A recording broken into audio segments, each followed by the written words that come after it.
In today's episode of Homestead How, I'm going to attempt to girdle a tree, 2 trees, with 2 different methods, and this is my first time trying this thanks to a bunch of comments from all of our viewers on our YouTube channel. Let's see how this turns out. We have a lot of firewood to catch up on for next year. And at the end of this video, as we do in every episode of Homestead How, we share with you some of our favorite homestead photographs of the week. Stay tuned to the end to see those. 1 down, 50 more to go.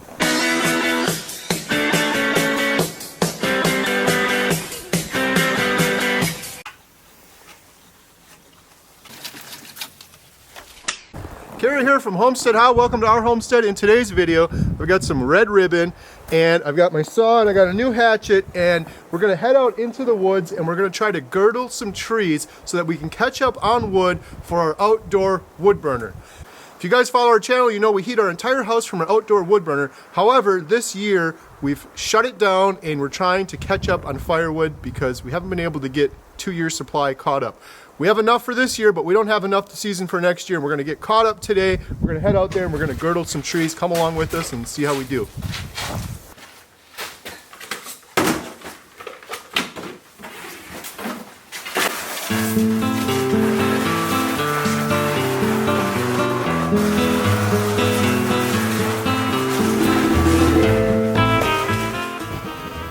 If you're new to our channel, thanks a lot for stopping by. We've had a lot of fun on our homestead this week. I've done a couple of winter camping trips. My daughter Katie and I built a bushcraft shelter and I camped under a tarp. We also have our wall tent set up. So we've been having a lot of fun on the homestead this winter, but now it's time to get some actual hard work done and catch up on some firewood for our outdoor wood burner.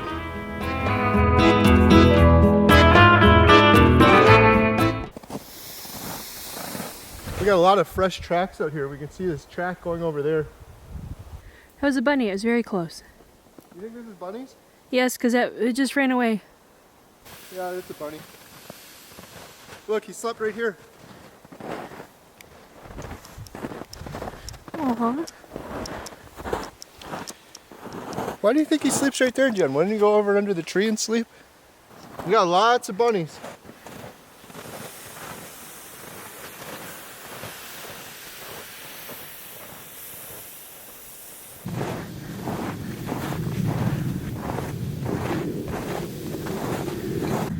All right, so we're out in our forest. We have 20 acres here. It's mostly pine. One thing in the past, I've gotten a lot of unintelligent comments from people, but they always mean well. Every time I cut down a tree, they say, aren't you gonna replant trees? No, we don't. If you look over here, we have baby trees struggling for sunlight. If we don't cut down some of these older, mature trees, all of these trees will die. And that's the case all along this whole road right here. It's so thick right there, you can't see 10 feet into the woods. There's so many baby trees trying to grow up. So I'm gonna girdle some of these trees right on the edge, and the reason I'm picking these ones are because we have this break, this road that they put in. It's like a fire break road, and I can get the truck back here. So I'm gonna girdle these, they're gonna die standing up, they're gonna dry out, and then next year we'll be able to cut them down and they'll be that much more dry, but they're not gonna be in the way. And the benefit of doing it this way is that they'll be standing up, they're gonna dry out a lot better than they would if I cut them down and they were laying on the ground getting all wet and absorbing all that moisture. They would just be really wet inside. So they're gonna be nice and dry and they're gonna stand up. So I've never done this before. Please leave a comment. I got my safety gear, I got my helmet, watched a couple YouTube videos, but if there's anything I could be doing differently or better, let me know. And if you guys wanna make fun of my little MS-171 saw, you can go ahead and make fun of it. I love this saw. I've got the big MS-362 that I fell the trees with, and I'm gonna use that to fell these trees. But to just cut around the bark, just a little cut, this is a perfect saw for this. This is a perfect saw for limbing. Nice, lightweight, easy to use. So, and then Jen cut me some ribbon so that I can mark the tree, just to make sure we know which ones are which.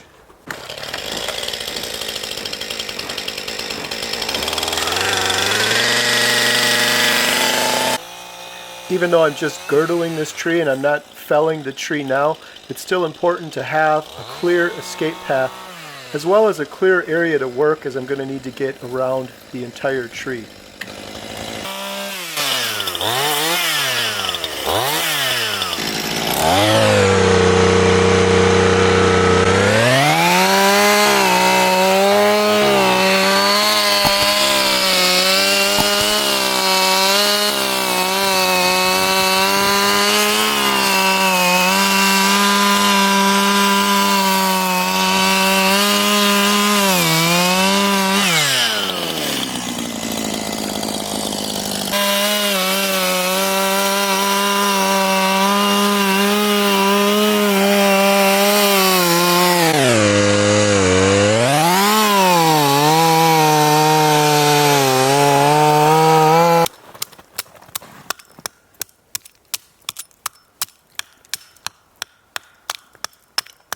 I know, you can blow it when you get home. It's all over. Now you mudged it. You know, it's funny because it's still taping.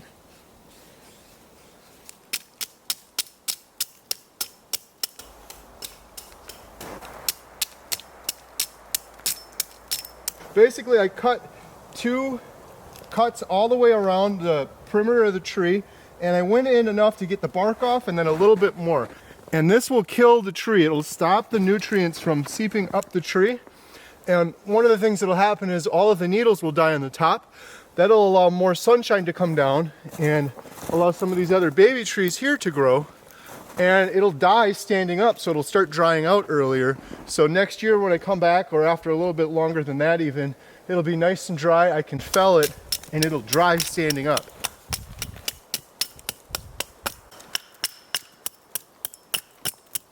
I have to upgrade my equipment for sure. I've got really good chainsaws, which is what I use the most. I bought this hatchet on Amazon. It came highly recommended. I wanted something nice and lightweight that wasn't too large, but it's really sharp. It's got a blunt end here, so when we do the winter camping, I can pound my steaks in and stuff. Good for little firewood and kindling, and it seems to be working pretty well girdling that tree. The other thing I like too is it came with this little sheath to put it in, and it buttons in there. It works pretty nice, so I'll leave a link on Amazon if you guys are interested. I just got it, but I like it a lot so far. Got some of these red ribbons just to mark these with. Obviously I'll be able to see this, but there's other people walking around the property. It's a safety issue too. One down, 50 more to go. That actually wasn't that bad. What did they take, 10 minutes? I'm gonna try to do this next one entirely with the chainsaw. I know you can tell by the needles and the bark. There's our realtor, when he sold us this, he took us around, he was like, that's a red pine, that's a white pine, that's a maple, that's this, like naming 50 different types of trees. I have a lot to learn. I wish I had that skill, but I'm slowly learning. I believe that one that I just girdled is a white pine, looking at the bark. And I know you can tell for sure looking at the needles. See, like these needles right here, they come in bunches. And if there's 5 in the bunch, which is what this one is, there's 5 in that bunch. I don't know if you can see that on camera. There's 5 in that little bunch, then that's a white pine. And the way you remember it is there's 5 letters in white, W-H-I-T-E. So 5 bunches is a white pine. This is a white pine. I think that's a white pine. I'm not gonna climb all the way up there to check the needles. This, just looking at the bark, I think is a red pine. Leave a comment down below though, because I could be wrong. I'm just guessing. Again, if I could climb up there and look at the bunches, it wouldn't have 5, it would only have 3, R-E-D. 3 bunches of pine needles would be a red pine. So I'm gonna girdle this one next, but first I'm gonna make sure I have an escape route. Even though I'm not felling the tree now, I'm gonna fell it later, and just for safety in case I cut too deep or it's rotten or something. So I'm gonna get rid of some of these trees, branches that are in my way around here to have a safe escape route.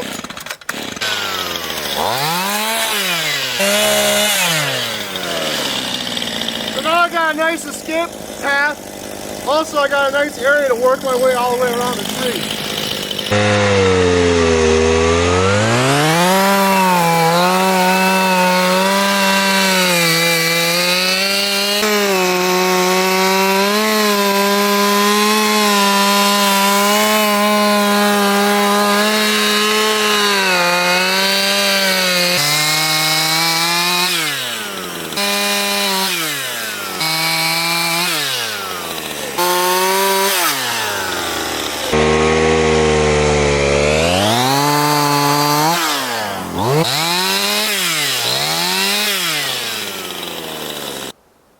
So that was the hatchet method. That was nice and neat. And then this one I used the chainsaw. I don't know, I think the hatchet method was better. I went a little deep here and it was still pretty much a lot of work using the chainsaw. It wouldn't have been much more difficult to use a hatchet. So I think I'll use the hatchet to do my down cuts on the other ones.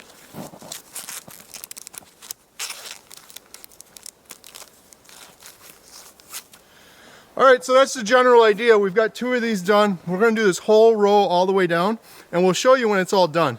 I'm going to turn the camera off though now so Jen can help me, because this is a lot of work to film this also. So please leave a comment down below and tell us, did we do anything wrong? Should we do anything differently? Any other considerations? Because you guys are the ones that suggested this when you watched our outdoor wood burner video. A lot of really good suggestions, and this was one of the big ones because I've been cutting down so much firewood Normally I fell it and then stack it and work it all at one time. I don't have any room to put more firewood over there to dry, so I can let it dry standing up.